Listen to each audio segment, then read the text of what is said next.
ગીતાંજલિ ટાગોર. અનુવાદ માવજી કે સાવલા. હવે મને રજા મળી ગઈ છે. હે મારા ભાંડુઓ, તમે મને વિદાય આપો. તમને સૌને નમન કરીને હવે હું જઈ રહ્યો છું. મારા દરવાજાની ચાવીઓ હું તમને પાછી આપતો જાઉં છું. ઘર પરનો મારો કશો જ અધિકાર હવે રહેતો નથી. વિદાય વખતે હવે તમારા થોડાક લાગણી ભર્યા શબ્દો હું યાચું છું.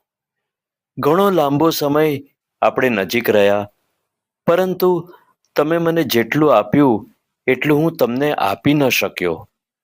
સવાર થવા આવી છે અને મારા અંધકાર ભર્યા ખૂણાને પ્રકાશિત કરનાર દીવો ઓલવાઈ ગયો છે. જવા માટેનો આદેશ આવી ગયો છે અને હું મારી યાત્રા માટે તૈયાર છું.